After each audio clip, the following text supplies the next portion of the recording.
Good morning and welcome to Friday's episode of Sit Up Britain. I'm Nathaniel Kerrison-Pope, and in today's episode we will be discussing the topic of too much too soon. This has been in the news a lot recently and has been at the centre of many conversations this morning here in the studio. Here at Sit Up Britain we are eager to hear your views about the educational debate which can trigger very polarised opinions and responses. As always, you can tweet, phone and emails us, so do get in touch and voice your opinion.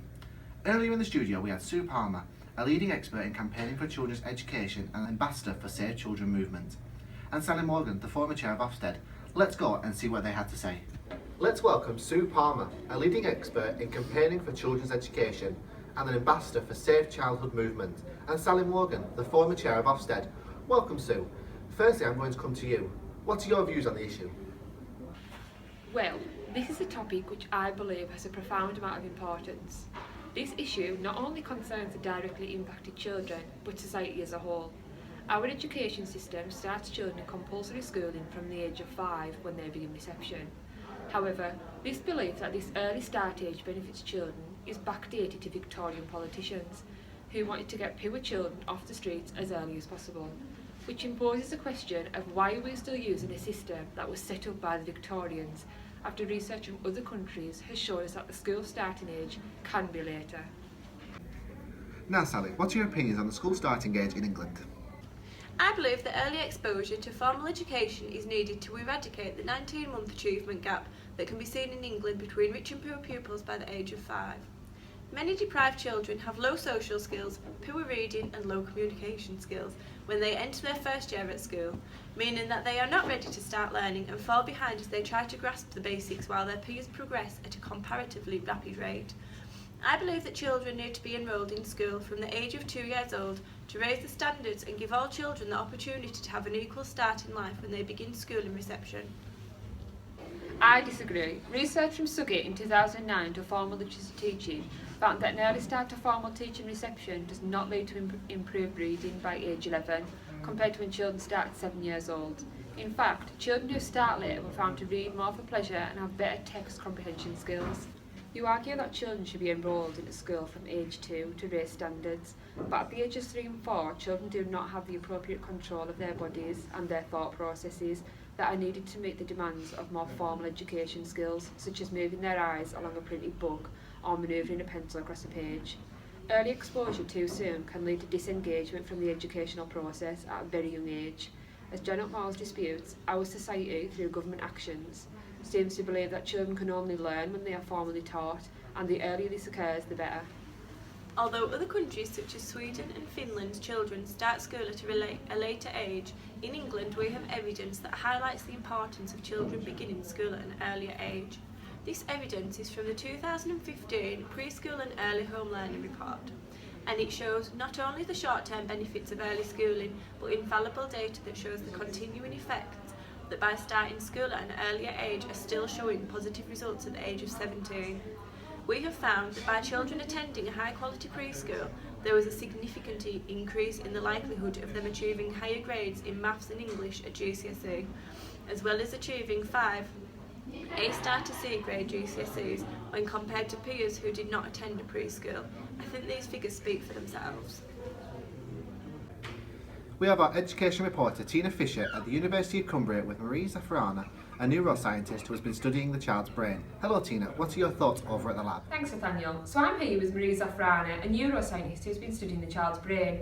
Maria, from your research, what conclusions have you drawn on from the Too Much Too Soon campaign regarding children being exposed to too much formal education too soon? From our longitudinal research studies, we have found that when there is underdevelopment of the brain in the early years, these unstimulated parts can never develop to their full potential.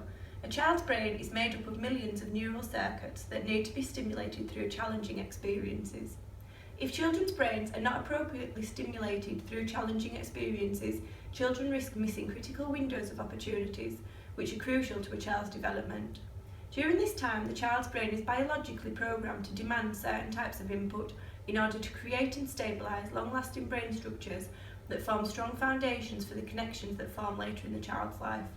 If we miss these critical windows of opportunity, it is very difficult for the child's brain to rewire itself at a later time, resulting in fundamental barriers in children's learning.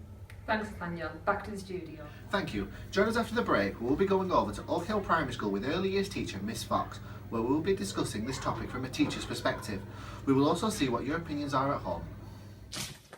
We are now going over to Oak Hill Primary School, where we have early years teacher Miss Fox. Surely here we'll be able to see how this campaign and government changes are impacting their practice. Hi, Nathaniel. Firstly, I would like to say that here at Oak Hill Primary School, we've been inundated by this schoolification trend, accelerated with the arrival of Michael Gove as the Secretary of State for Education in 2010. We, as early years teachers, found there to be a clear shift in early years education as child development was taken over by school readiness as the primary objective of early years provision. This schoolification is being implemented to ensure children are ready for school by introducing children to a formal curriculum before they are ready for it. We are worried as early years teachers that this push into formal education so young will have lasting impact and damage to children's natural development. We as teachers believe that children should be developing through a play-based approach to education, as play underpins all development and learning for young children. Let's have a look at some of your opinions online. At Sit Up Britain, I'm a parent with a toddler and looking at sending my child to a preschool. Should I be looking into a more academic setting for my child to provide them with the best start for their education? Sue, I'm going to hand this one over to you. No.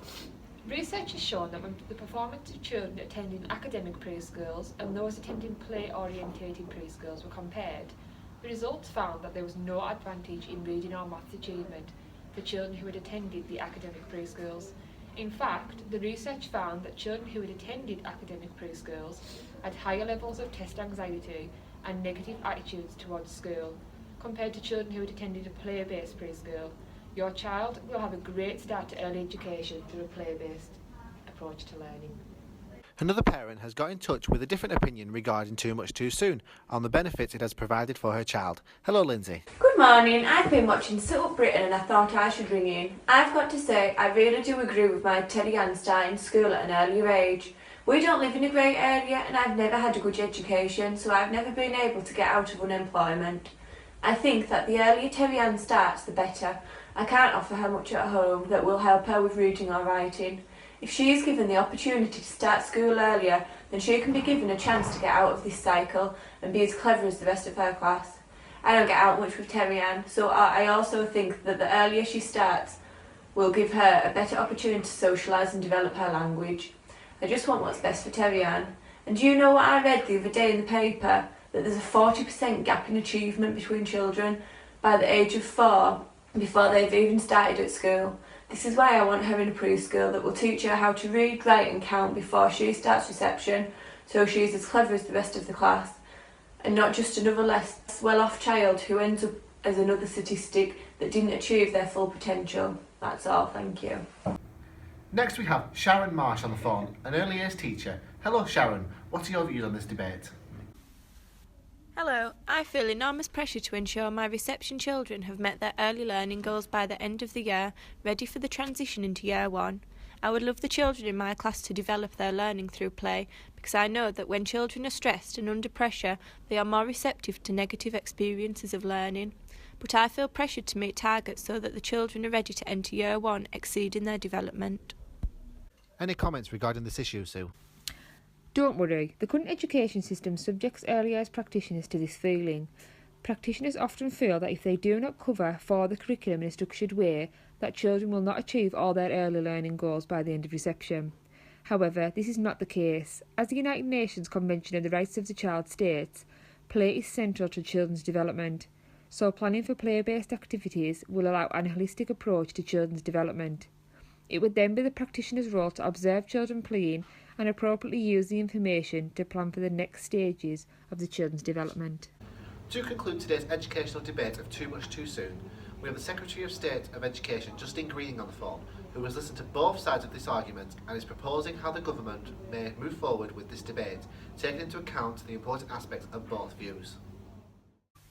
After listening to all the perspectives from today's educational debate, I believe that yes, children do need to be in some form of preschool to ensure they develop life skills, and also to ensure that all children are provided with an equal start in life. However, the current approach to early education subjects children to an academic approach, which most are not ready for. I believe we need to rethink early education to ensure children are being provided with a supervised play-based approach to learning, rather than formal education that subjects children to targets and testing. We need to ensure that the government understand that early education isn't merely preparation for school, but an important stage of development itself, and work towards shifting the perception that schools should make sure children are school ready and instead ensure that schools are ready for children. That's all for today. Join us again tomorrow on Sit Up Britain, where we will be discussing the assessment without levels debate. Hope you can join us. Bye for now.